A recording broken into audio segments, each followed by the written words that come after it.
Welcome to American Education FM, everybody. I'm Dr. Sean Brooks.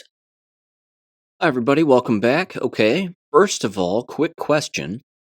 Who out there on their 2024 bingo card had ripping down the walls of a Jewish synagogue to only find mysterious tunnels, which included blood-stained child mattresses, along with at least, 10 plus rabbis and Jews being arrested by NYPD officers in Brooklyn, New York at the 770 synagogue?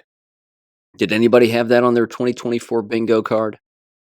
I have to tell you, this is absolutely disgusting. And frankly, it shouldn't shock anybody. I mean, this is not even a snowflake on the tip of the iceberg here. But before I get into this story, which occurred on Monday night, I want to just make this blanket comment right out front here. This right here is a nice opportunity to remember something from the past that we have to pay attention to in moments like this. Pay attention to who does not bring this up. Pay attention to all of those quote-unquote Zionists and all of those quote-unquote supporters of Israel on Gab, Twitter, X, whatever. All of these outlets, all these pseudo-news outlets like the old Gateway Pundit. See how many of them run with this actual story and actually even bring this up, or do they just sweep it under the rug? What about the Daily Wire? Are they going to talk about this? Probably not. So this is from Information Liberation, and I highly recommend bouncing over there and checking this out. And again, there are endless videos with this too, which I have to tell you are beyond disgusting. But it's titled this: Riot Erupts at Chabad Lubavitch headquarters after NYPD moved to seal secret tunnel discovered under building. Again, this is from January 8th. I'm just going to tell you what I'm going to do. There's endless videos here from X, all kinds of information. Again, this is the 770 Synagogue in Brooklyn, if I'm not mistaken. And it even shows footage again of Jews climbing out of a tunnel in the hole in the ground, which leads to the outside, and then running out into the dead of night. It's beyond suspicious, and again, in this footage from the inside of the synagogue, they show the walls being ripped down, and then Jews are grabbing these child mattresses that are behind the walls that are, again, clearly bloodstained. And they're child-sized mattresses. These are not full-size mattresses.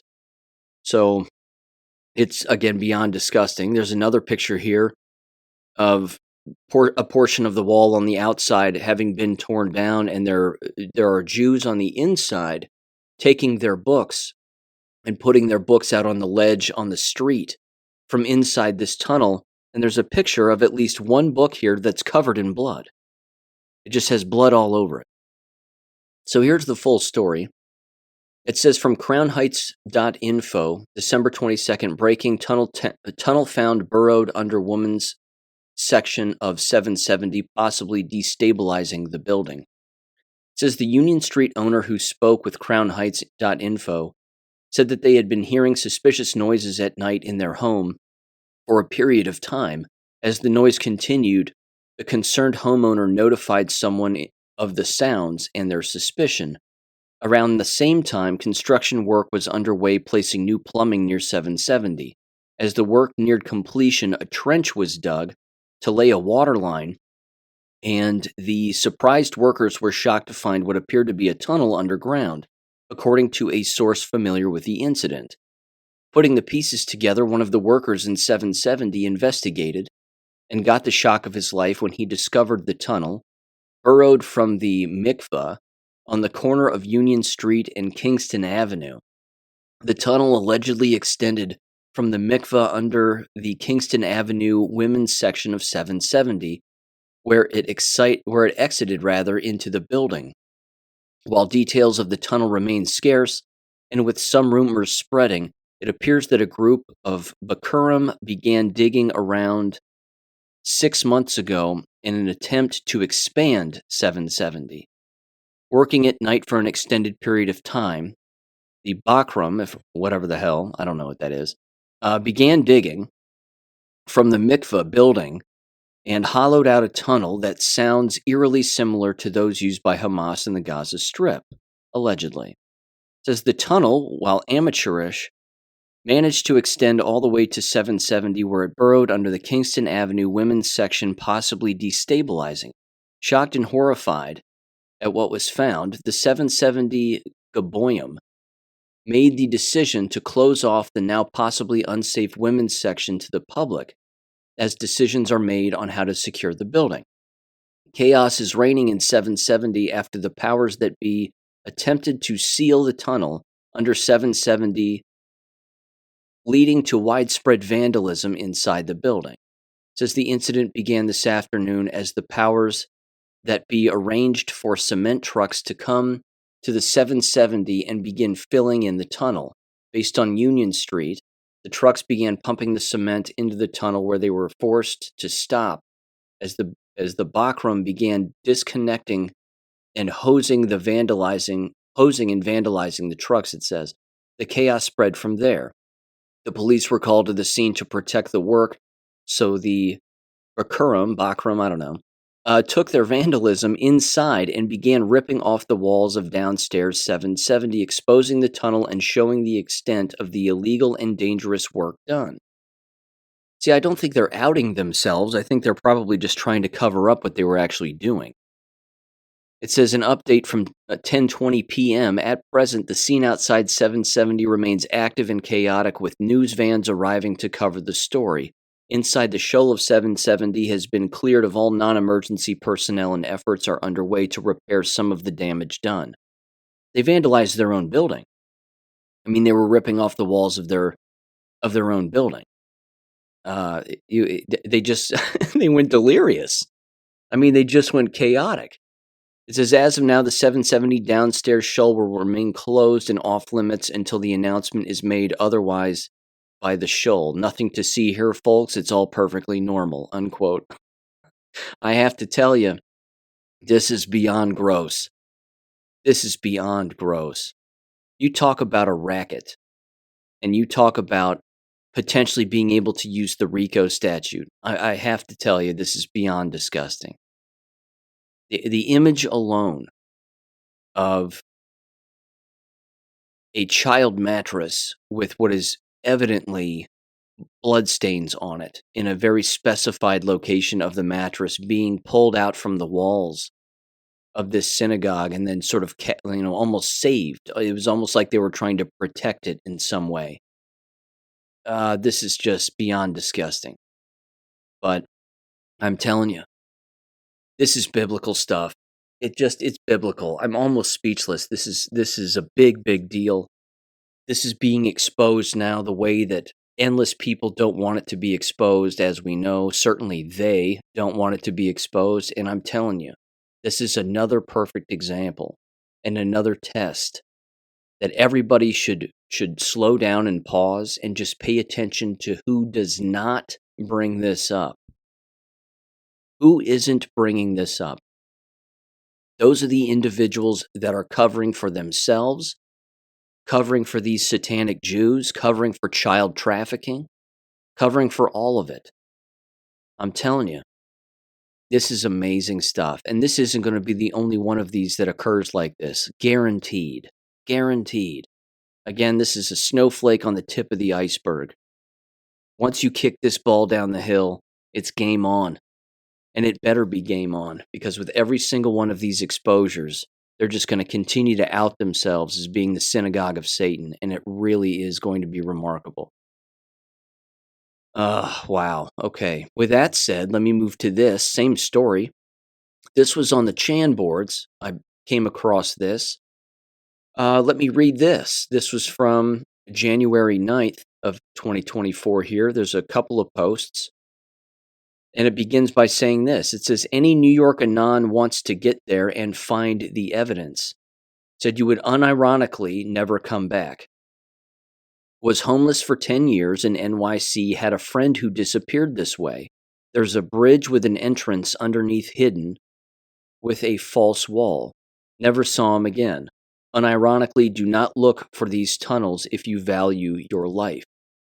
The next post says, the heart of Central Park, not too far off from the lake. Find a winding road and you'll come across an overpass bridge. Look under there.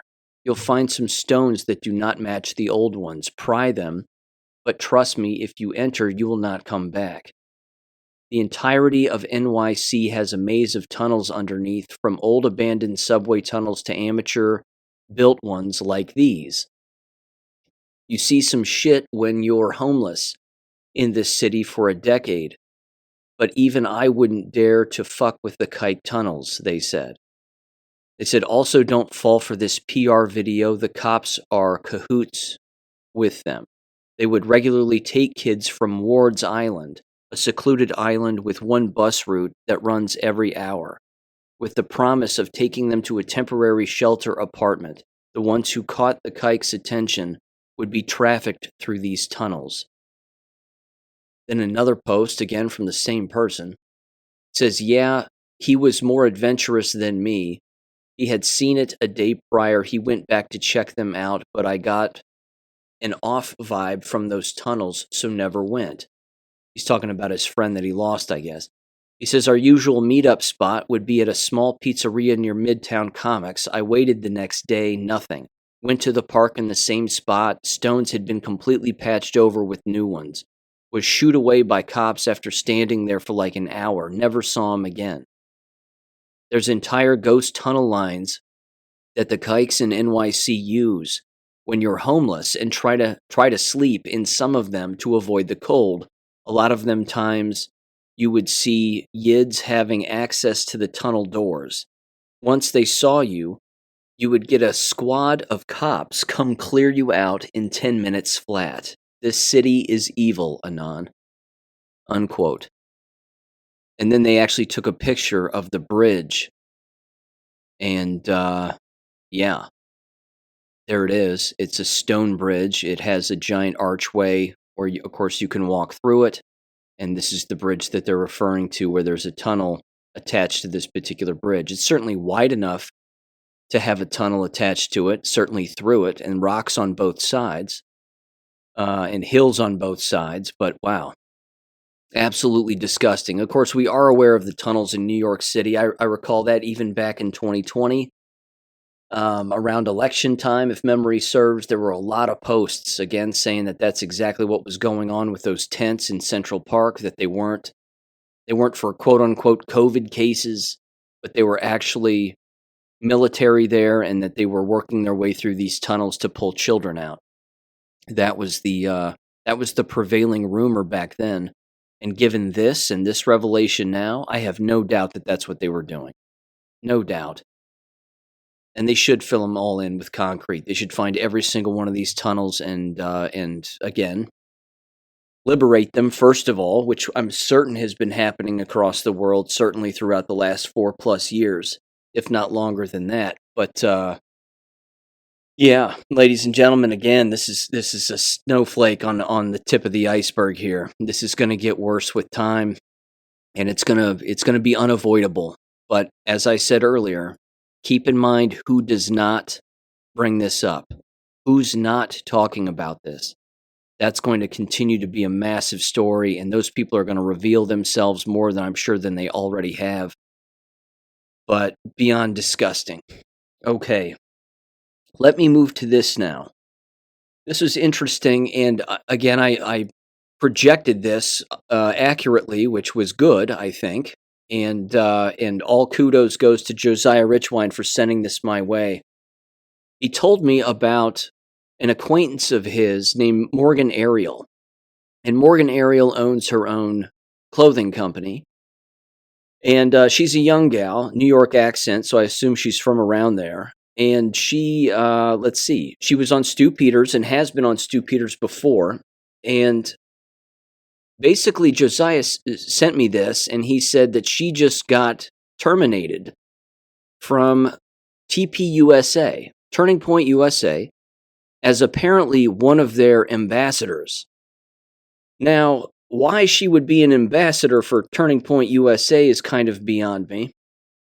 But either way, here was apparently the tweet that she tweeted out that did it. She tweeted out a few days back, quote, "The Zionist Jews controlling our planet are all pedophiles who have no regard for the sanctity of human life and purity. Read the Talmud and it will make more sense," unquote. And then she ended up tweeting out later, "I was just removed as an ambassador from TPUSA for exercising my First Amendment right and upholding biblical principles. More to come," unquote.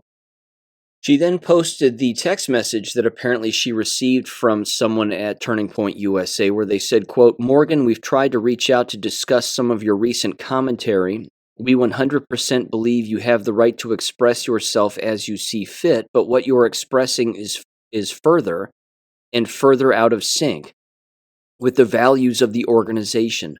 Please consider this notice that you have been removed from TPUSA's Volunteer Ambassador Program, and as such, we respectfully ask you to remove TPUSA from your bio. We wish you the best," unquote. This was on the 4th of January. Again, Josiah Richwine sent this to me last week, and I texted him back and I said, "She's got, I bet she shows up on Stu Peters' show and talks about this and brings this up." Well, sure enough, this past Monday she did that, and they had an interesting discussion about the whole thing. And again, it shouldn't surprise anybody who listens to this show because I've been over these people before. Turning Point USA is a Zionist organization. Don't let anybody tell you otherwise. Charlie Kirk is a Zionist. You can't have someone like a Charlie Kirk show up out of nowhere, all of the sudden have this money, all of the sudden find his way onto a stage, stick his chest out and act like his backside doesn't stink, allegedly run this company, which, let's face it, he doesn't. It's an Israeli-owned, Jewish-owned company. It has to be. They put the Star of Remphan over numerous posters of theirs within their own conferences, that we're a Judeo-Christian nation and blah, blah, blah. I'm glad that Morgan Ariels figured this out.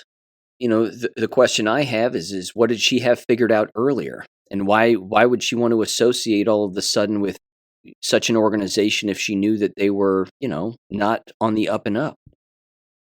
And again, she brings that up in the Stu Peters show. She says, look, if I was anybody out there, in particular someone young, I wouldn't associate with any organization whatsoever. And again, you've heard me bring this up too, as have, I'm sure, numerous individuals. When you make associations with these organizations and all of a sudden an organization does something that is not good, or certainly in a bad light, or I would even say that they've been doing something that's rather nefarious from the very beginning and from their inception, and it's just become aware to you that this is actually who they are, then of course you have to disassociate immediately. Let me take the education business, for example. One of the things that they always used to tell educators, certainly back in my day and decades before, is that the more that you associate with education organizations, the better it looks on your resume. This is one of the things that, they just tell you when you're in college at the university level and you're learning how to become a teacher, that you need to be members of these associations. Again, I remember hearing that and thinking to myself, well, that's odd, because why would I want to be a member of something and associate with a group of people when I don't know what that group of people is doing? Why would I just blindly put their association on my resume as if I had any affiliation with them? So it's not that I didn't do that. I mean, I would use the name to try to bring some kind of clout, on my own resume at the time, but ultimately I ended up removing myself from every organization and not affiliating with anybody because, again, look at the state of education now. Not only is everybody aligned in all of the wrong ways, but everybody's outed themselves as essentially being communist organizations. They're all the same. And how dare you criticize this organization, because then this organization over here, a completely different one, will criticize you for criticizing that other organization. So it's the illusion of choice. It's the illusion of individuality, when in fact they're all in it together. And they all have an agenda, and they're all profiting from that agenda and that same agenda, and they just continue to barrel forward no matter what. But again, look at the entire education industry as it sits now. It's just like the National Educators Association, the NEA. I was never a part of that. I was never associated with that whatsoever. But look at all the people who are. They all show up. They wear the same T-shirts. They do whatever the union leaders tell them. They're as whacked out as you could possibly imagine. They're as far left as you could possibly imagine. They're Marxists. I mean, these are the people that have the rainbow flags and the Antifa flags waving inside of their classrooms. These were the mask-wearing, jab-taking, Black Lives Matter to the bone people. Again, guilt by association is a real thing, and it should be.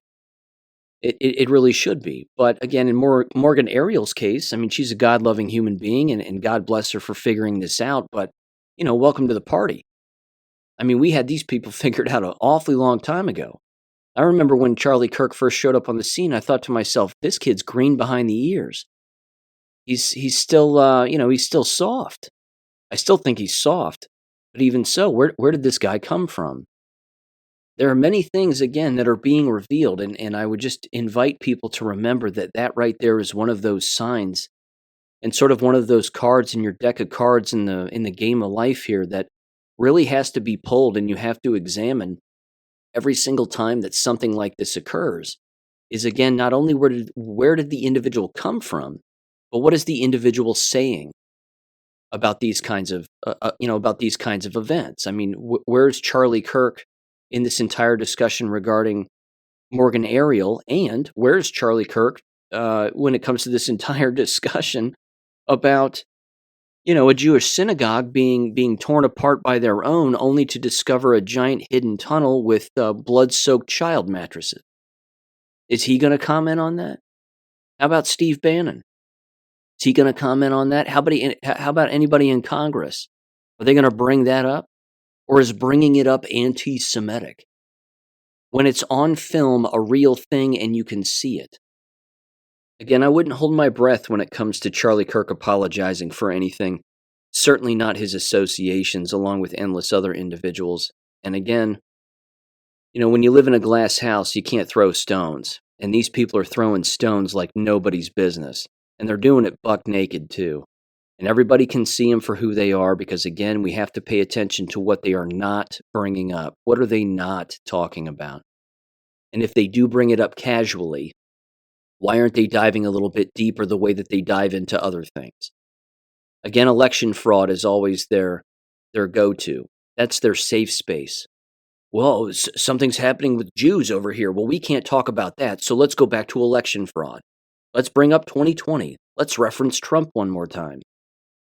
They have their safe spaces, they do, but they're also controlled. All of them. Beyond gross. Again, if they were objective, they would be bringing up all of this. They would be bringing up, the Con Inc. associations that exist too. They would be bringing up the Apex of the world. They would be bringing up all of these organizations that seek to destroy the United States of America, any Christian, regardless of your race, and then more specifically, white people. But they don't do that. So, there you go. I mean, I applaud her for leaving again. Good for her.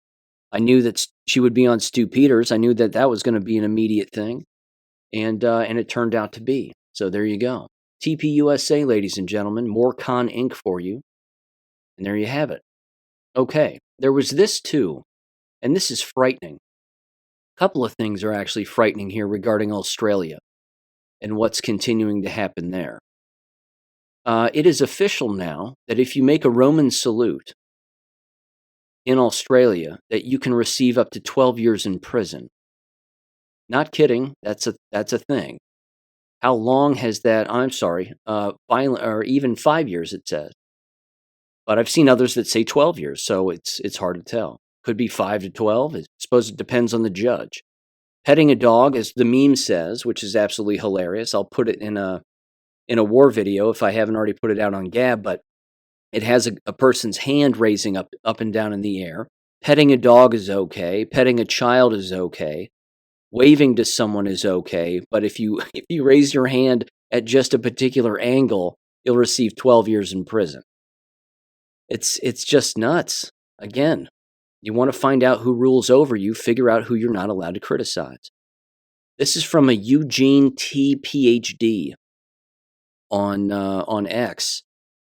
And it says the following here regarding Australia and even some more draconian laws and totalitarian laws that they have coming down the pipeline here in their legislation.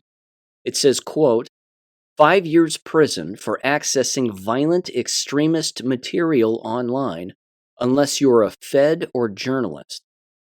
It says the new prohibited hate symbols and other measures amendment to counterterrorism legislation has outlawed the mere access of so-called violent extremism material online.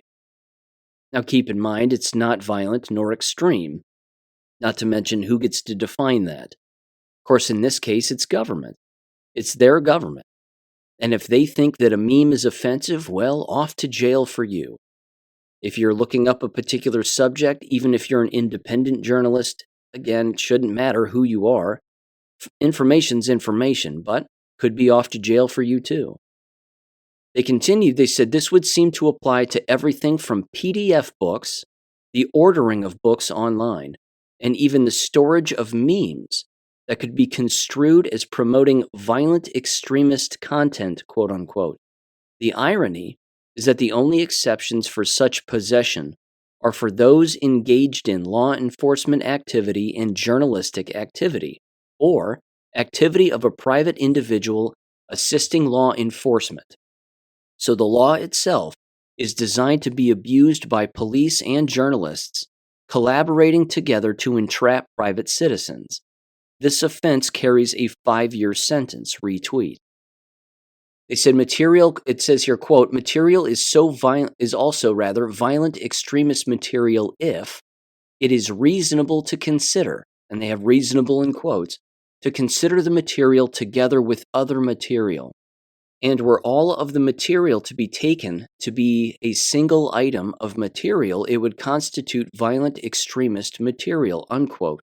So they can arbitrarily pair unrelated items together to argue that they are violent extremist material, quote unquote. He goes on here and he says, so would possessing a book in defense of nationalism and then separately a historic photo of some military unit be able to be considered together as promoting ideology of violence and violent acts?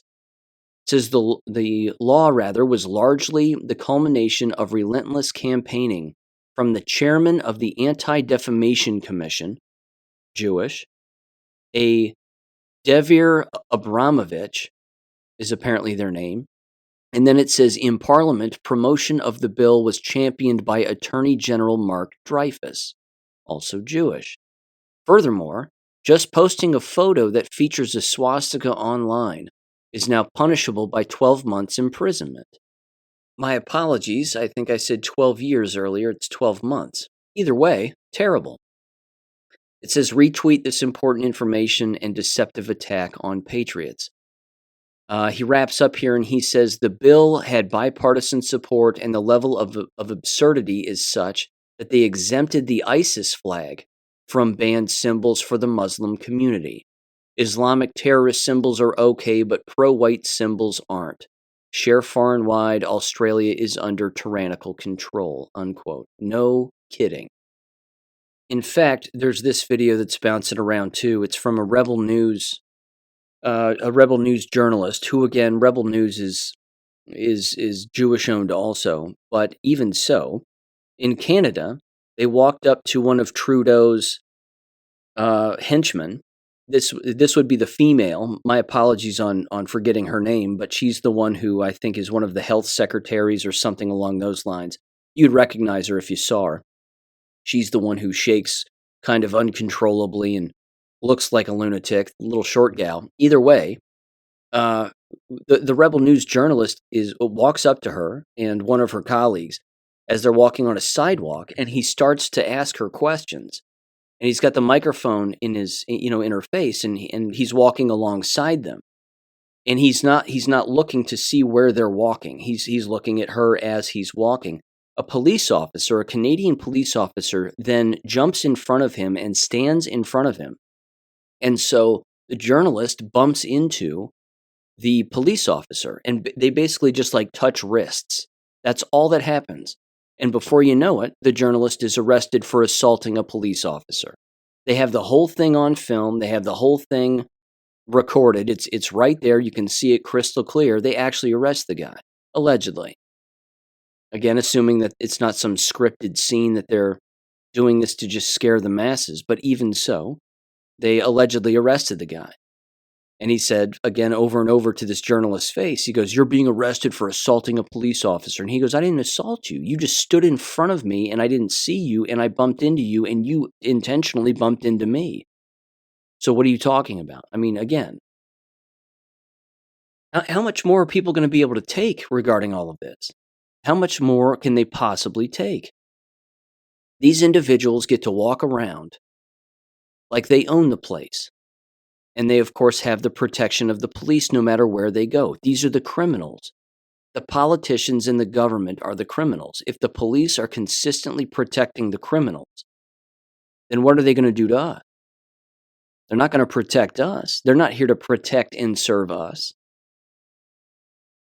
You know, I thought about this the other day. You know, we remember seeing all of those videos back during the mask-wearing COVID lie and all that nonsense of the occasional police officer getting inside of their squad car and then recording themselves talking about the way that they were witnessing other police officers, you know, engage in tyrannical tactics against citizens and enforce the mask wearing and choke people for not wearing masks and 1,000 other things, and fining businesses and, you know, disrupting businesses because people were freely gathering in open spaces and 1,000 other things. Every now and again, you would get a police officer who would say something like, "Look, I'm ex-military. I became a police officer. I've taken the oath to serve and protect. I've taken, you know, all kinds of oaths. Hopefully, not a Freemasonic oath, but either way, these particular individuals sort of stood out from the rest as being better than the rest in that profession." And I remember those videos, and I remember some of those police officers, and I even remember the ones again who were fired for making those videos and for putting that information out to the public to warn the public. See, that right there should also tell you that yes, there are some good individuals that work within those professions, but clearly the higher-ups are order followers. The higher-ups are disciplining their own and taking out their own in the interest of sending the message to the public. And even, of course, the individuals still within those organizations in those lines of work, law enforcement, quote unquote, that if you do such a thing and you tell the truth, in particular, again, that you're going to protect and serve individuals against all enemies, foreign and domestic, and stand up for your rights and stand up for the rights of others, that you're going to lose your job. We're going to single you out, we'll ostracize you, and not only will you lose your job here, but you're not going to get a job anywhere else. This is remarkably problematic for a million reasons. And these individuals, again, the higher-ups, they are the problem. And if it's the majority of the squads, so to speak, and these departments that are going along with it, well, then the majority is the problem too. And that certainly seems to be the case. There wasn't a single one of those Canadian police officers, not one, who stood in the middle of all of it, broke the two individuals apart, took the police officer who intentionally ran into the journalist and intentionally stood in front of him so that the journalist would bump into him. He didn't push him aside and say, he's not being arrested. I mean, there was no dissent in the ranks there. It was everybody is on the same side against this journalist, no matter their rank, no matter what's going on. And that was it. And then in the squad car he went with cuffs behind his back. Not a single person in that group, and there were at least half a dozen police officers there, at least. Not one of them intervened in a proper common sense way. Not one of them got in the face of the police officer and said, "What the F are you doing? You bumped into him, everybody saw it, shut the F up, get the F out of here." I mean, it didn't happen. None of that happened. So again, who is going to stand up to this kind of tyranny at the exact moment when it happens, the absolute instant that it occurs. This is what we have to see more often. This is what has to happen more often, or I'm telling you, something's going to pop off here. Because here we are, ladies and gentlemen, 10 days into January of 2024, and all hell's breaking loose. Certainly if you're paying attention to what's happening. If you're on the right internet boards, if you're on the right communication outlets, if you're communicating with your family and your friends who are awake as to what's happening, when has it been this intense over the course of just over a week? Ever. I mean, this is wild stuff. And it's almost like we're back to the 2020 mentality of things. So, I don't know. This is going to get crazier. It's going to get crazier. It's freezing cold outside. Everybody's losing their minds. People have cabin fever, and I'm telling you, it's just going to get wild. It's just going to keep getting wild, but we just have to keep exposing this. And at the same time, we have to keep warning people. Look, we're back in this situation all over again. These people aren't going to quit. They're just not going to stop. Again, right now, they're hitting everybody with about as many psychological operations as you could possibly imagine. So let me give you a couple more examples. Of course, first of all, and this is very real, you have more of the Epstein revelations coming out where you've got Richard Branson, Prince Andrew, and of course, Bill Clinton, all associated with one another, with a threat of actual tapes of them having sex with children, potentially being released or certainly being threatened, or at the very least, of course, factually being brought up in court depositions. This is kind of a big deal, is it not? Shouldn't you arrest these people? I mean, these are court documents about individuals now engaging in sex with minors. So you should detain them at the very least, question them. If that means you let them go for a little bit of time, so be it. Continue to build your case, which has to already exist. You have to have the evidence of this, and then you arrest these people. These are individuals who have been called out in court legal documents as being pedophiles and rapists. And they're still walking around like it's no big deal. Now, yeah, I know the court system and law enforcement is corrupt. I fully get it. But I'm simply saying that every single time that one of these revelations comes out, they throw more and more psychological operations and distractions at people. Case in point, NASA decided to shoot off some rocket claiming that it was going to the moon. Now, you can't land on the moon. It's impossible.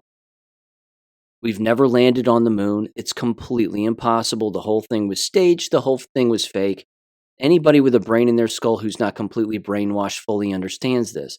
So much so, in fact, that when they shot that rocket off, they were like, whoops, we've lost communication with it, and now we're unsure as to what's exactly happening, and it seems like there's been some malfunction.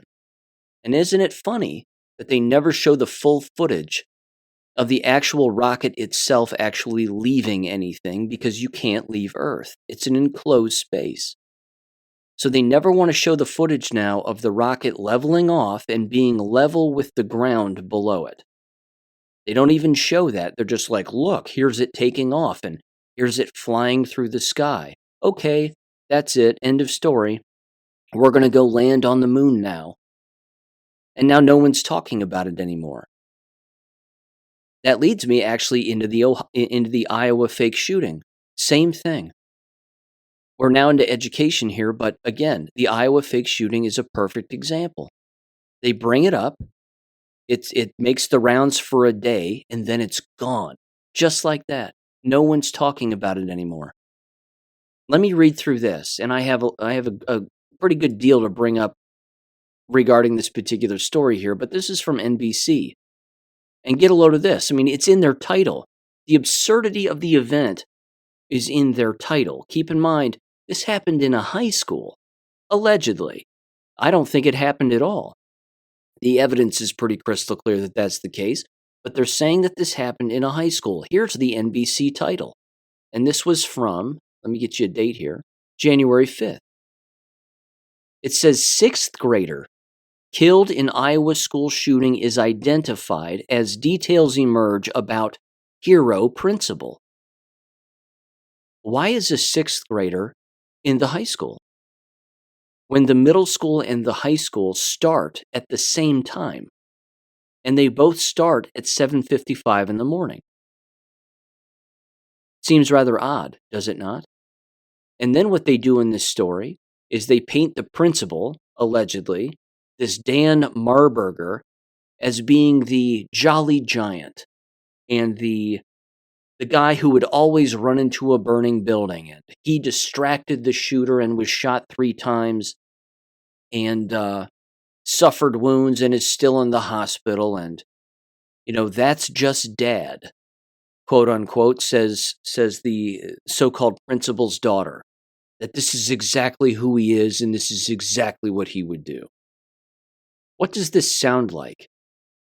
It sounds like Nashville all over again, doesn't it? Only in this particular case, it's a school principal who's been shot, but we don't have any surveillance footage of this. We have no footage of this so-called shooter shooting anybody inside of this school. Strange. Isn't that odd?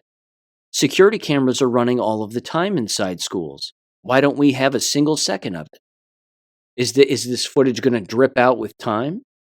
Are we going to see this eventually once they sort of do it on a day off and mock things up a particular way to make it look like somebody was actually shot when in fact they weren't?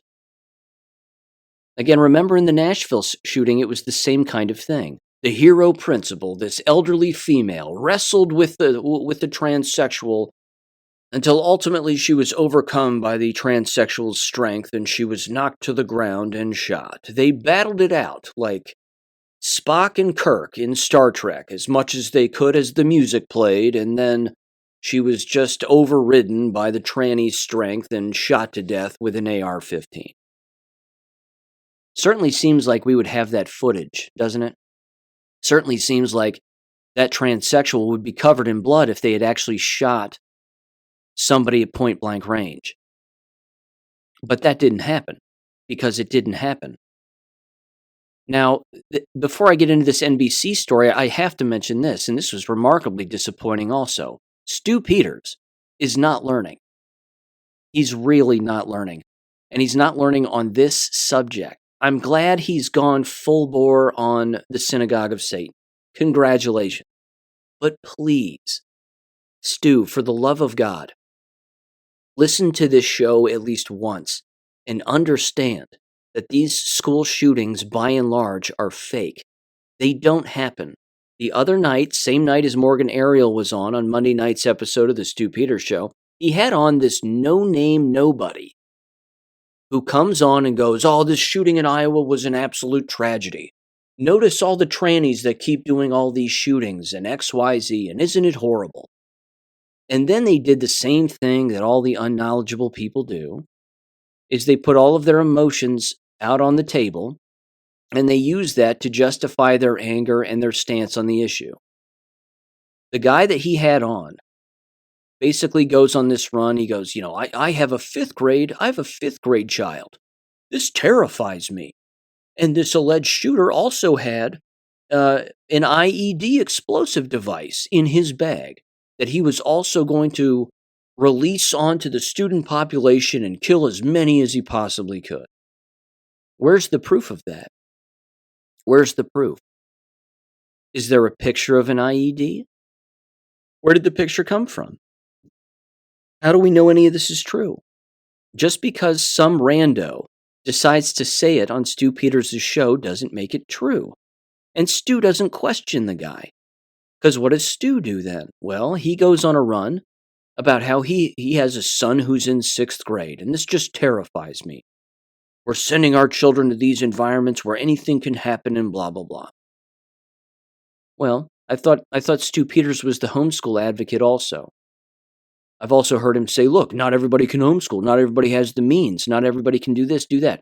If you're so afraid of your child's safety within a school building, what are you waiting for then? But again, the guest he had on had no specifics. What continues to be disappointing also is that Stu Peters is an ex-bounty hunter.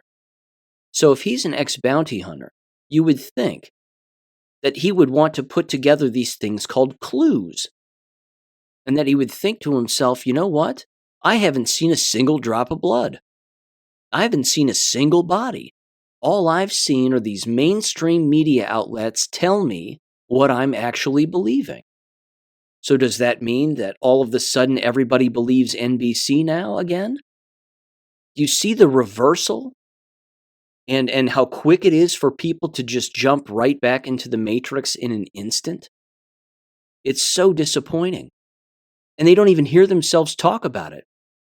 They're not consistently questioning anything. Why is there no security footage of this? Was there a resource officer? I have more questions. They go something like this. How about the doctors and the nurses? Why are we not interviewing them in this little Iowa town? Where are they? Where are they to be found? How about other staff members? Are we not talking to them? What was it like on that fateful day when that Dylan guy showed up and, started shooting at people, and then that jolly giant of a principal saved endless lives while there was also an IED in the kid's bag? I mean, are we not going to ask staff members any of these questions? Do these people not exist?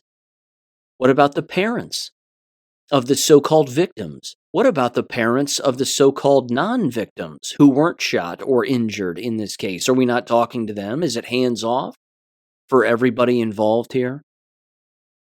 Everybody's dead flipping quiet on it. Hello? It can't get clearer it didn't happen, and that there's more going on here than what meets the eye. People have got to stop buying into this. You're being lied to. You're being psychologically manipulated. You're being abused because it's gaslighting. No specifics, nothing. How about students? Where are the students? It's a flippin' high school. It's a high school. Aren't students on social media? Don't they have cell phones? Do we not have any cell phone footage of this? We had David Hogg talking about it as it was happening over there in the old Parkland school in South Florida, right? Remember that?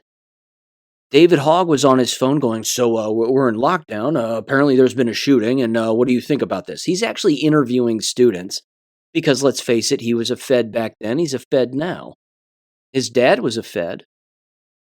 But why do we not have any students talking about this on social media? Students who were actually there, not fake accounts, but actual students who were actually there. Why is there no cell phone footage of this? Honest to God, a law enforcement individual, or former, as Stu Peters claims to be, you would think he would say, I haven't seen any bodies, I haven't seen any blood, all I've seen is mainstream media outlets write about this in the blink of an eye, and then all of a sudden it's dead and gone. It's a script, and it's a bad one.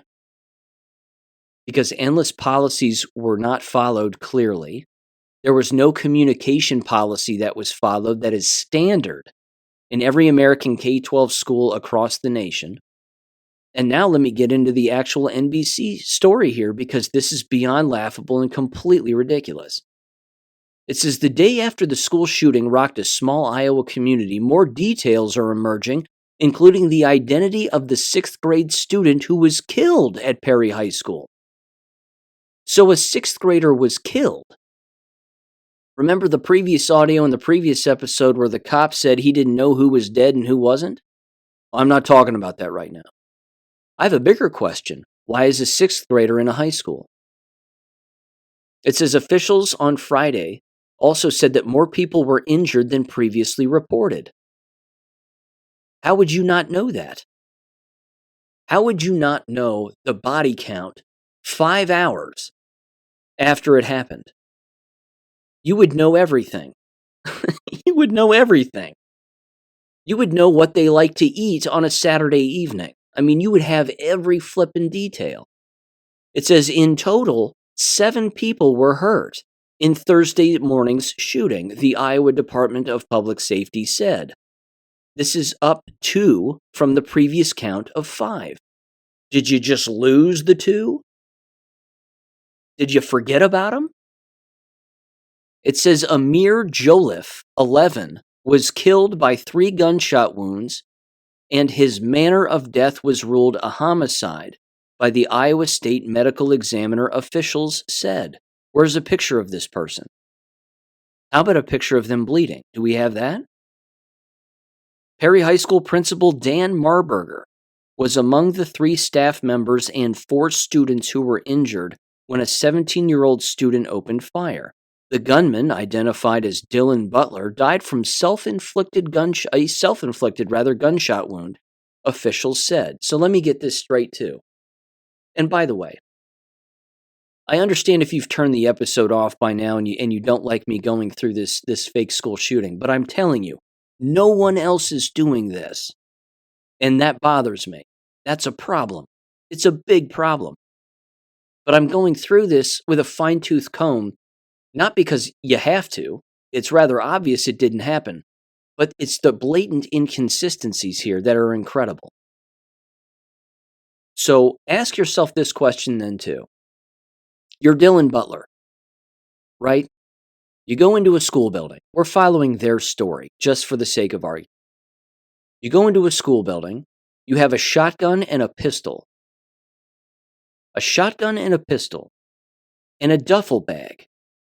Because I saw a picture and it looked like it was a blue duffel bag. So you can't sling a duffel bag over both of your arms like a backpack. You're carrying it. So we are to believe that a shotgun, a pistol, and an IED fit inside of this, I would say, 3-foot long, 2-foot long duffel bag. And then this individual proceeded to wound a bunch of people, kill one student, a 6th grader, in a high school, and then turn the gun on himself. The police didn't show up for 7 minutes, the sheriff said. A call went out and we got the code that there was a live active shooter in our school, and police showed up 7 minutes later. It was 15 minutes before school started, which means the building is filled with people. It's again 15 minutes before first period bell rings, which means everybody has to be in class. The vast majority of students in a school building at that time would already be in their classrooms, with some people walking around in the hallways and screwing around and doing what they do. You know, I've worked in schools before. This is what happens. So as a result of all of that, we are to believe that this person who showed up to kill people killed only one who didn't even belong in the building, too young to even be there, wounded a bunch others, and then the principal, this giant fat guy, jumped into action and distracted the shooter to only be shot 3 times or so to survive. And then what? All of that happened in 7 minutes? And then this person decided, well, I've got more ammunition and I could kill more people, which was the thing I came here to do, but instead of that, I'm just going to kill myself. I'm sorry. It doesn't fit anybody's motive if somebody wants a real body count. It just doesn't. Ethan Crumbly walked into a building with a gun in his backpack, was sent back to class, walked down the hallway, pulled out his pistol, and shot at point-blank range 4 people and killed them dead. Wounded, I think, maybe another, maybe 2. But the death count was higher than the wounded. So, again, you're telling me that a guy with an IED can't pull a trigger on a gun? I'm sorry. Again, it doesn't fit. None of this fits. It says the principal, Marburger, tried to calm down the shooter and distract him, quote unquote, so students could flee, according to a Facebook post from his daughter, who said he was stable after getting shot. The principal and 2 other students remained hospitalized, officials said. Marburger, who received multiple gunshot wounds, is in critical condition. The other victims have been treated and released, according to Iowa DPS. Quote, "For those of you who have reached out regarding Dad, I'm sorry I haven't gotten back to you. Please don't take it personally. It has just been a day for us, for Dad, and for the community." Marburger's daughter, Claire Marburger, wrote, quote, "Dad was in surgery all day and is currently stable." And here comes the gentle giant quote. Again, no one says gentle giant. Nobody says that. The media says that. That's a media line. Claire Marburger said that her father is known to be a gentle giant and an amazing dad and just amazing person, unquote. Quote, "He does anything for us kids, including driving 7 hours round trip on school nights to catch my college games in Decoria. Stayed long enough to slip me a $20 bill, tell me I played well, give me a hug, and head out," she said. It goes on here, and it says, when she heard the news that there was a shooting at the school, Claire Marburg said that instantly she had a feeling that my dad would be a victim as he would put himself in harm's way for the benefit of the kids and his staff, unquote. It is absolutely zero surprise to hear that he tried to approach and talk Dylan down and distract him long enough for some students to get out of the cafeteria, she added. That's just Dad, quote unquote. I mean, the story goes on and on and on here. I'm not going to read the rest of the article, not for any particular reason. I just don't buy it. I don't buy it. Here's what's also very odd. Once you get over to their school's website is now nothing but their shooting. It's nothing but their shooting. It's all over the front page of their site. Whereas the day of, there was nothing on there. I found that to be rather odd. Someone's controlling their website clearly. On the right-hand side, it says mental health services for staff and students. Student Assistant Program, SAP, is free service offered by the blah, blah, blah. They have it in both Spanish and English. And then on the left-hand side, you have this giant message. And of course, they're doing the whole strong motto. Blue Jay Strong. This is from January 8th. It says, "Good evening, students and parents. As we reflect on the last week's tragedy, we know the grieving process is real and will continue to impact everyone differently in the days, weeks, and months to come." Now, first of all, let me just cut in here real quick. What's interesting is apparently they decided to cancel school all this week. And they're also blaming weather as being a part of it. So they're saying, hey, look, you can still show up to the school to get lunch if you want. You can still get food here. Get your food at the crime scene if you want, but we're not going to have any actual school. And we're still going to have practices for sports and things like that. So your coaches will be in communication with you and whatever else. Again, it's beyond hinky. Look, if I'm wrong on this, just prove it to me. That's all. Prove it to me. I want to see bodies. I want to see blood. I need to see proof. Words on a page, days after the fact, don't cut it for me. Police officers not speaking about it 5 hours after it happened doesn't cut it for me. It just doesn't. I don't trust any of these people. In fact, the president of the school board, I believe it is, a female here. Let me get you her name real quick. She put out this very strange video where she's again saying basically all the stereotypical cliche stuff. It's a time for healing and we need to heal.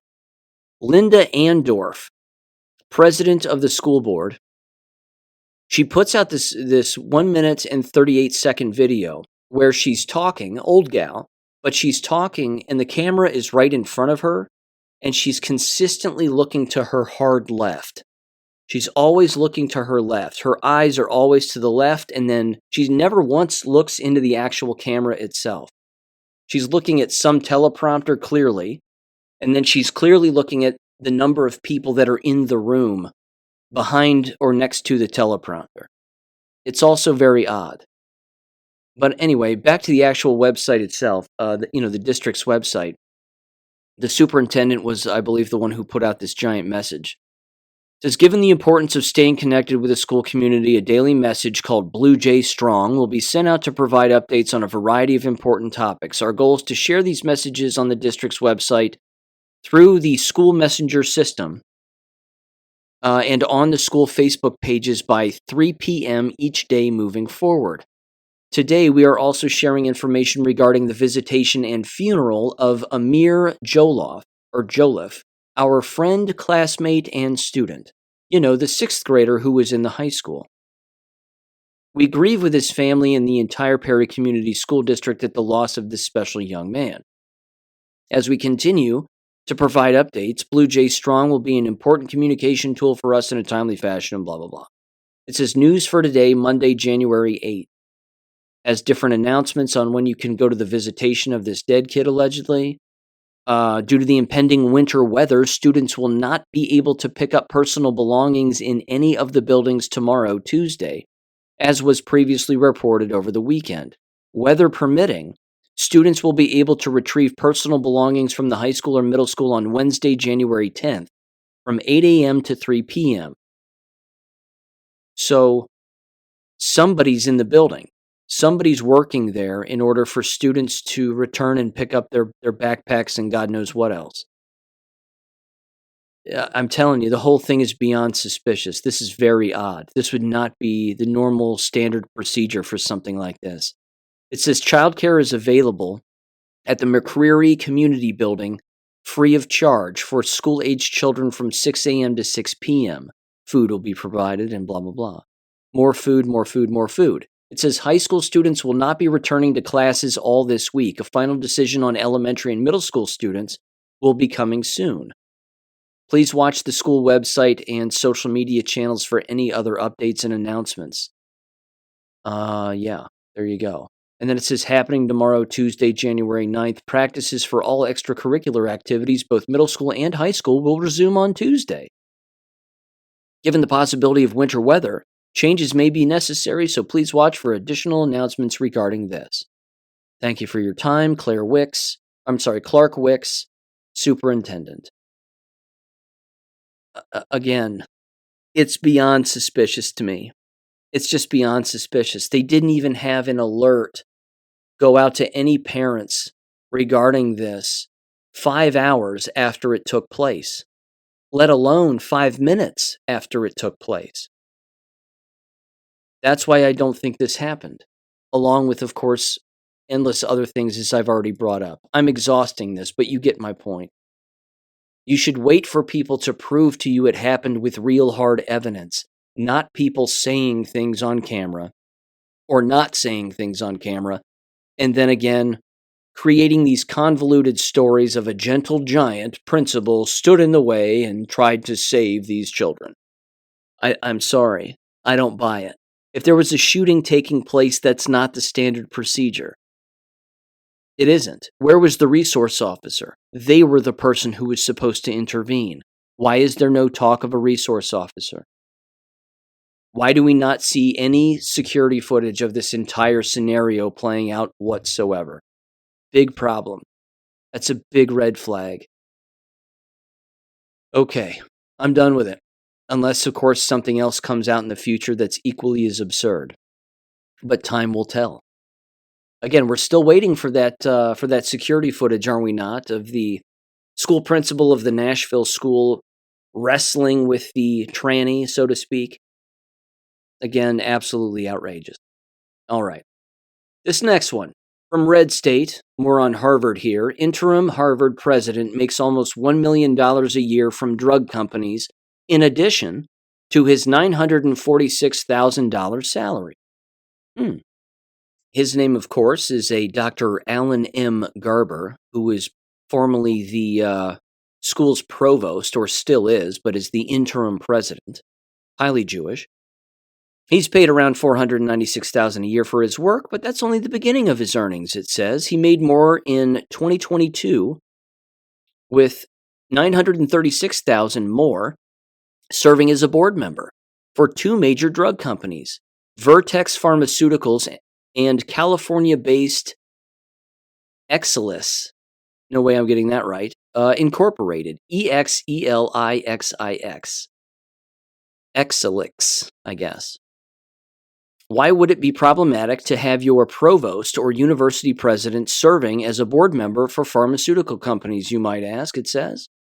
Remember COVID, when our nation's institutions of higher education went off the deep end and forced young people into isolation, sent students home altogether for Zoom classes, but didn't lower the price, and then ultimately required that they get unproven vaccines to be allowed on campus? I do. It continues here, and it says some are questioning these side hustles. It says the practice of university leaders serving on boards of private and public for-profit companies and earning significant compensation for it is increasingly widespread. But experts on university governance and critics say it can raise a host of conflicts of interest, especially in healthcare industries where academia and industry are often deeply enmeshed. Carolyn Becker, for example, a retired associate professor of medicine at Harvard Medical School, who wants such gigs to be banned, said the following, quote, "To put someone in as president, even in the interim, who has some major conflicts of interest that take him away from his all-encompassing role, they need his full attention focused on the job at hand." She, of course, was publicly flogged and ultimately executed for her terrible anti-Semitic remarks. I'm just kidding. But then it says she noted that the academics could prioritize their fiduciary responsibilities to companies over the well-being of the campus and the students. Yeah, that's what they've been doing the whole time. Quote, "It's such an obvious conflict, especially for people in the medical field," Becker said. No kidding, Captain Obvious. No kidding. Again, new boss, same as the old boss, or new boss, worse than the old boss. They're equally as bad, if not worse, than the Claudine Gay gal. So, I don't know what people expect. Harvard is a company. They're a corporation. They're not a university. They're an indoctrination corporation. I went to Harvard. Good for you. No one cares. What a horrible institution. They're responsible for the murders of copious amounts of people. And that Garber guy, the interim president now, if he was the provost during the COVID stuff, he's got blood on his hands. He doesn't care. I bet he doesn't care at all. Just weak. Weak men, weak women, and individuals, again, not critically thinking and taking a stand against what is right because they aren't right. Degenerate people are attracted to degenerate environments, and they make the environments that they, as degenerate people, are in, they make those environments degenerate. That's what it is. I'll tell you what, that leads me to this. And I'm glad that I came across this because I had forgotten about this particular aspect of human beings, and it really is important. You've heard me, of course, bring up the business of alpha males and beta males, and alpha females and beta females, certainly within the business of education, along with numerous other lines of work. There is another well-known, yet less talked about aspect of the human character, I should say, in the human makeup, and it refers to sigma males and sigma females. Let me read this description. Me personally, I would describe myself, I think, as a sigma male. I'm not an alpha male in the sense that I love attention or that I seek the limelight or I need to be on a stage or whatever. I actually don't. All of that makes me uncomfortable. Always has. I've done it before, but, not a fan. Even so, again, the descriptive of this and the description rather of this even highlights me as a young person as well. So let's see if it maybe fits your personality also. I have a feeling it will. It says the sigma male versus the sigma female, and this comes from medium.com. What is the difference between the sigma male and the sigma female? We all know about alpha and beta personalities, but the sigma male and sigma female are unique individuals with intriguing characteristics. So let's dive right in. It says understanding sigma males and sigma females. Let's quickly understand what sigma males and sigma females are all about. Both terms originate from the social hierarchy theory, where individuals are classified based on their traits and behavior. Unlike alphas, who are dominant and assertive, and betas, who are followers, sigma individuals stand apart from these traditional roles. And it has a list of bullet points and traits of them. Sigma males, here we go. The first bullet point is independent and introspective. The second one is ambitious but prefer working alone. The next one is highly self-reliant and adaptable. The next one is possesses strong observational skills. The next one is introverted but not necessarily shy. The next one says can be mysterious and hard to read. The next one is seeks genuine connections over large social circles. Me personally, that's me. There's no doubt about it. I don't know how hard I am to read. I think it depends on certainly the outlet or the environment, but all the other aspects certainly fit, no doubt about it. In fact, if you think of alpha individuals, sigma individuals, and beta individuals on a spectrum, I'm sure that there are varying degrees of each. I would say there's no doubt about that either. The next here, it says sigma female traits. Confident in their independence, value intellectual and emotional connection, pragmatic and self-sufficient, may display introverted tendencies, not actively seeking attention or validation, selective with their friendships and relationships, and often possess a nurturing and caring nature. Again, very similar to the male aspect, without a doubt. But there you have it. Just wanted to bring that to your attention. Again, I know that I've specifically talked about the field of education and other working environments regarding people's characteristics and personality traits and things of that nature. Again, you can't be a sigma male and a sigma female in the business of education and actually make it. You typically can't. If you're one that goes along with immoral behavior, then you're a beta. You're a follower. If you're one that can see the absurdity of the entire thing, but isn't necessarily loud about it, you're probably a sigma. But also, even the alpha males can be on the wrong end of the COVID lie, for example, within the education environment, because they could have been the ones screaming and shouting at everybody to wear a mask. They're dead wrong about what they were doing, but at the exact same time, they're out front and in front of everybody telling everybody what to do, even though the thing they're telling them to do is completely immoral and no basis in scientific fact whatsoever, and of course, based on a lie because it's a psychological operation that's taking place on everybody. So there you go. I just wanted to bring that to everybody's attention because, again, it's the sigmas in the education field that don't make it, male or female.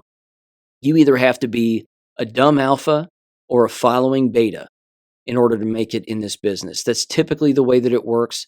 I know that there are exceptions to the rule, and there certainly are. I know that there are sigmas within the business that they bob and weave, and they try to find, whatever outlet that they can that satisfies their creativity while also not wanting to be at the center of attention. There are numerous individuals out there where that's the case, but I would say in the K-12 business specifically, the sigma is going to have a very hard time. Certainly I did. That was the case for me. I didn't, again, want to draw any attention to myself. I did what was right all of the time, and I did so without boasting about it, even though it sounds like I'm boasting about it now, but I certainly didn't at the time, and so much so, in fact, as I even said in a previous episode when I was describing my whistleblowing experience, I didn't tell the people around me what I was doing. I didn't run to the newspaper and say, hey, look at what thing I'm doing. And I certainly didn't go to administration and say, hey, do you want to be a part of this thing I'm doing so we can get some notoriety and public attention? It was quite the opposite. I just wanted to succeed and do the right thing for the sake of doing the right thing. But, that's more of a sigma style, I think, as opposed to certainly a beta style or even an alpha style. But there you go. Okay. With that aside here, jab stuff. Apparently, the Anthony Fauci 14-hour testimony on day one was behind closed doors. Too bad. That's too bad, because I like observing people, and I wanted to see him squirm, and I wanted to see him shake, and I wanted to see him sweat, and I wanted to see what questions he was avoiding and any inconsistencies.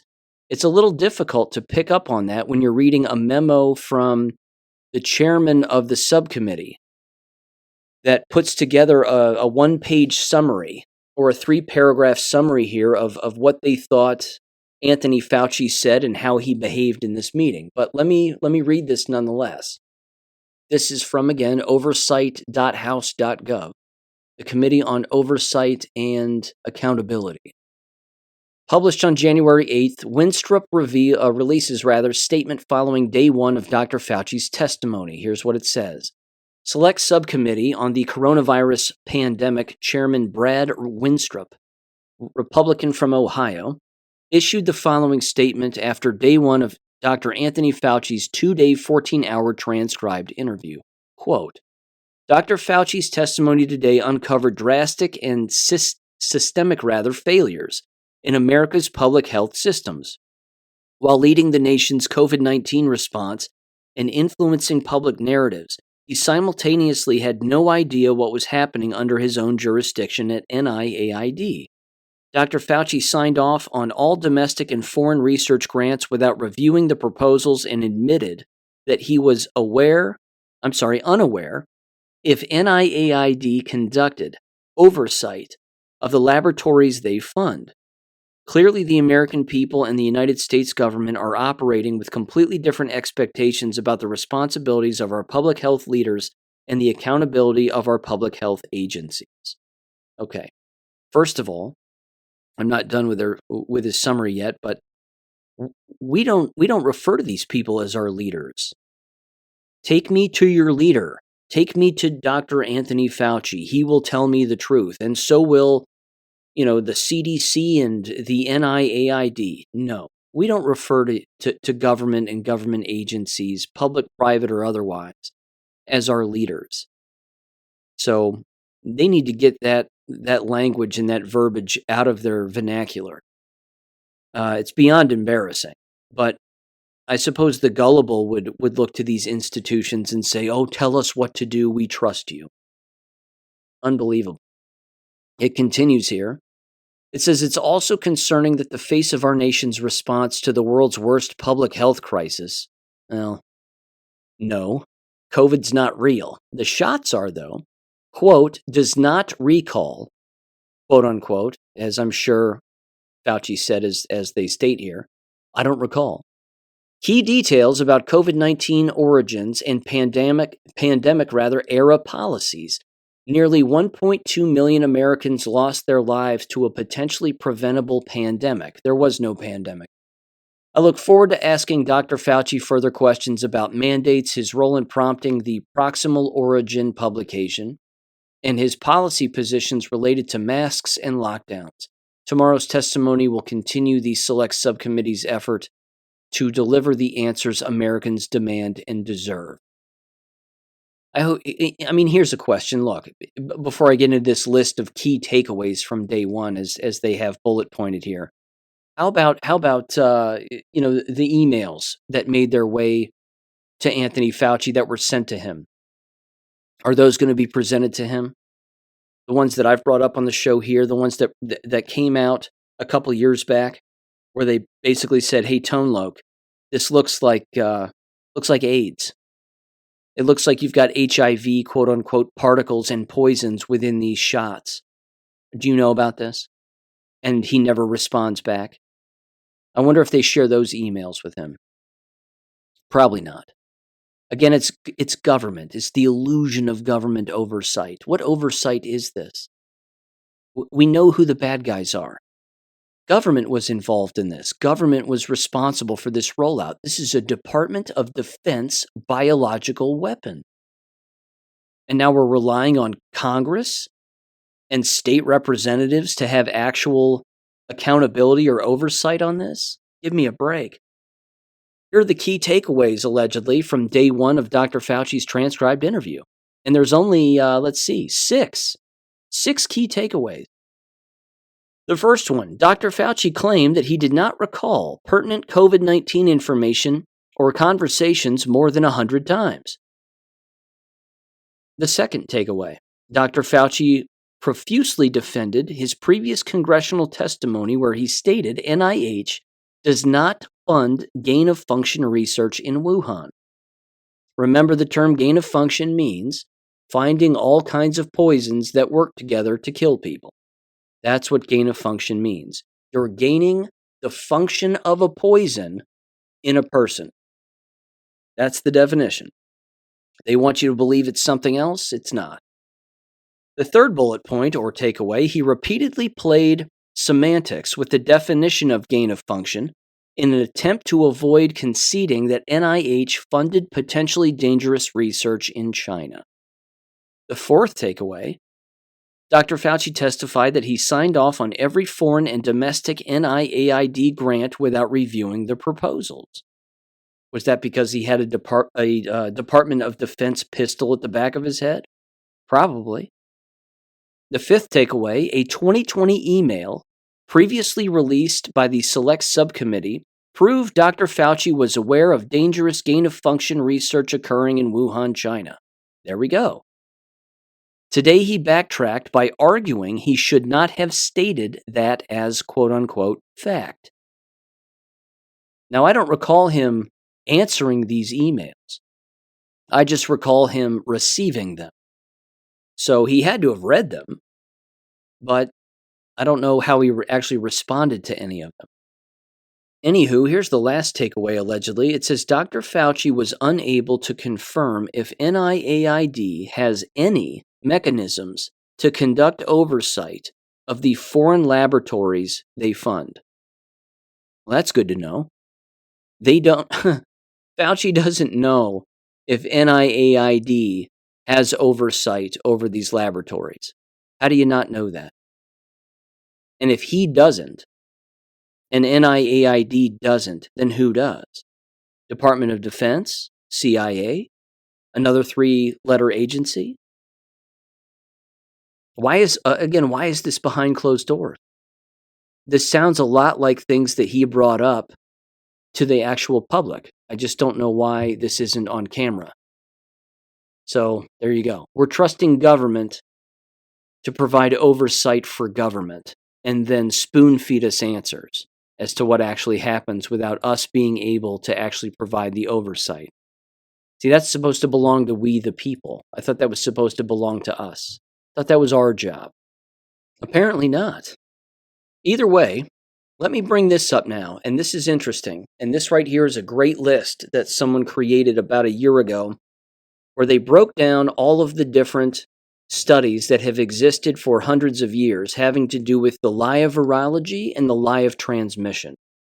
This was published on Substack on March 7th of 2023. And you can get to this two ways.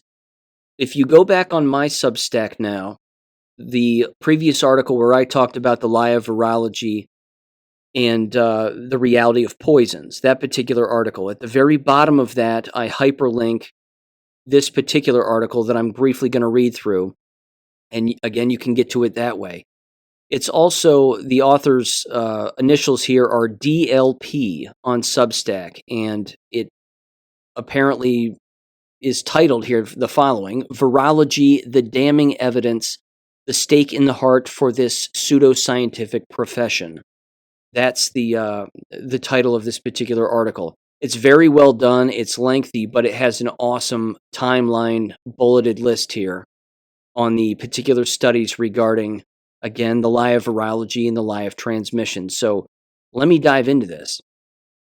I'm just going to ring these off kind of as quickly as I can. It says, number one, the Journal of Infectious Disease, and this is from March 1st of 1905, where they reference Chapman in 1801, who tried to transmit measles using the blood, tears, and mucus of the nostrils and bronchia and the eruptive matter in the cuticle without any success.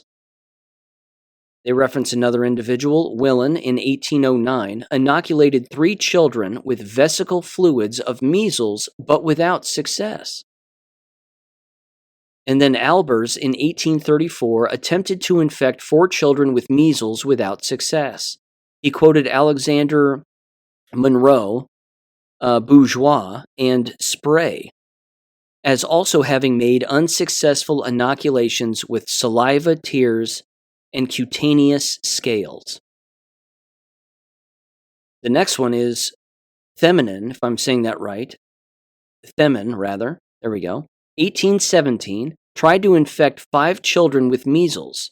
None of the children, all 5, became sick. Not a single one. Then it says number 2.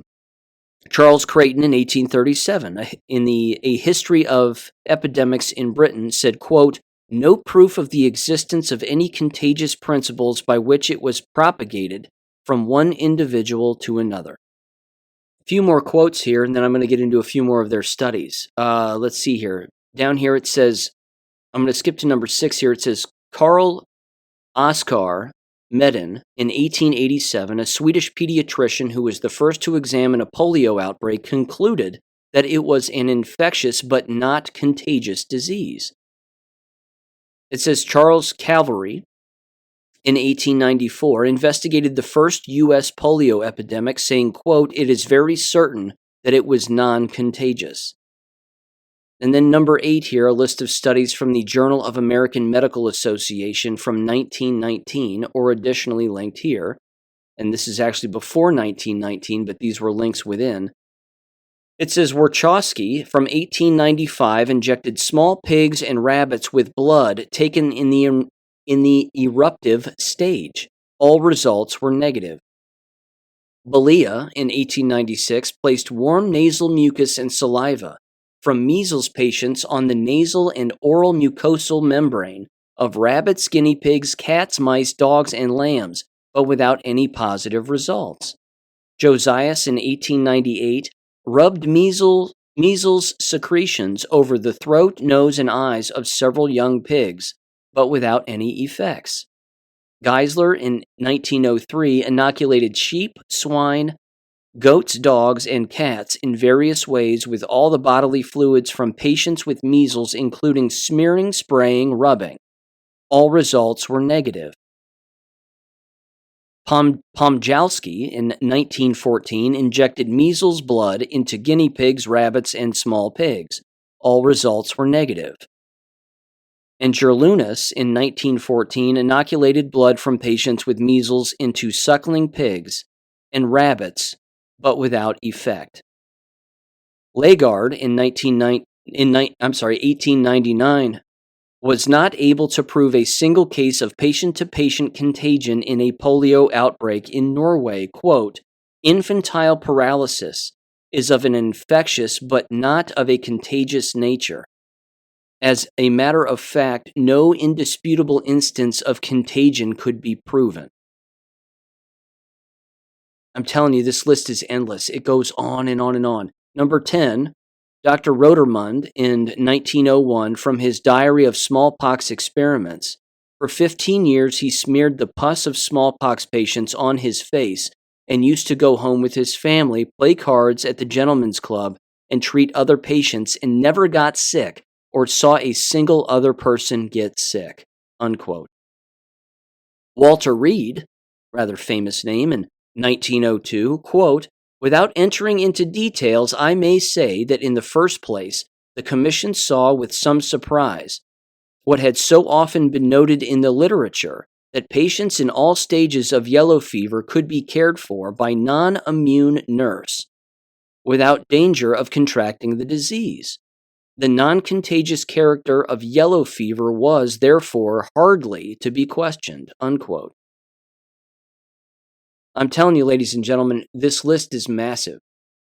It's quotes, it's studies, it's results, and they're very, very brief here, easily digestible. The list is over, let me see if I can get to the end here.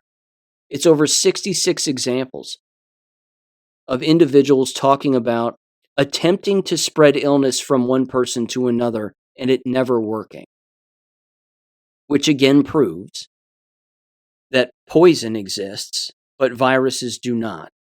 That there's nothing that's floating around in the air throughout these hundreds of years that is making us ill. It is injected into us, and it is absorbed within us, typically via injection or some other poison that we consume. But that's it. And electromagnetism, of course, that causing disruption of cells. And that leads me to this, and I will conclude with this. This was tossed to me again by our Michigan business owner as an interesting reminder that 11 months ago on Maria Z's program, she had a FEMA whistleblower who again was claiming to be a FEMA whistleblower. And they were talking about ramping up the 5G and ultimately utilizing the FEMA camps and the other camps that they have created across the world. Certainly there's plenty in the UK and Australia and Canada, and there might be some here as well. But they sent me this, and they said that the FEMA whistleblower confirmed our suspicions that the government recently granted the funding for the next pandemic, which will be Ebola or Marburg, quote unquote, and that starting in 2023, FEMA began running a year-long drill for it.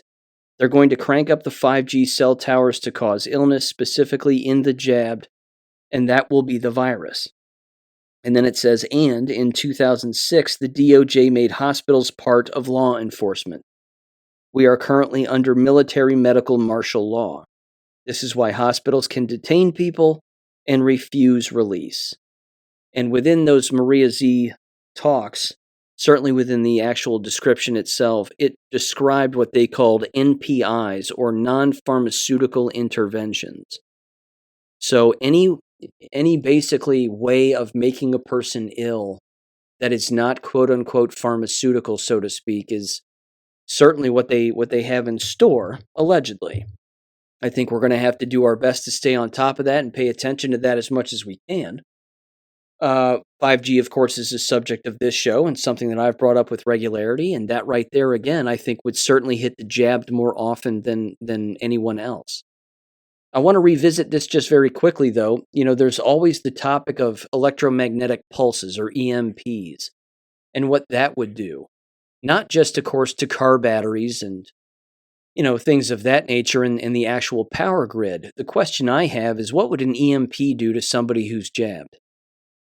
Would such a strong EMP going out, if one actually did go out, would that have a direct impact on the jabbed? I feel like it would. Common sense, based on everything that we know up to this point, would pretty much dictate that that would be the case. And again, would we know? Or would these individuals just be dropping over? And again, speaking of that, in fact, I'll end with this, and it really is just the blatant hypocrisy at face value. Isn't it astounding? The number of people who are sick and how the hospitals are packed to the gills. And yet, people aren't wearing masks, and people aren't forcing mask wearing, by and large, certainly within any of these public settings anymore. Isn't that interesting? Isn't it interesting that workplaces, even right down to, say, a local chain restaurant, isn't forcing their patrons, so to speak, to wear masks upon entry, even though those establishments are having a hard time staffing because their staff are out ill? It seems like that would be the next move that they would have to make, to, you know, follow the mask lie one more time and bring the masks back out. I just find all of this remarkably hypocritical, and yet we know why, of course, for all of the reasons that we all know. But the very people who went along with the lie the first time apparently are incapable of seeing the hypocrisy of what's happening right now. And yeah, I know they're blaming the unjabbed and the non-mask wearers as being the problem, that we are the cause of their illness. Of course, joke's on them, that's not the case at all. But shouldn't all these places be shut down just based on the amount of illness that actually exists right now? Certainly seems like it, and yet that's not the case. Interesting. We're going to have to see if this maintains itself in the coming months. Time will tell. Okay, ladies and gentlemen, thank you for listening. I'll catch you on Friday. Peace. Thank you for listening to American Education FM. Make sure and check out AmericanEducationFM.com for more information. Take care and God bless.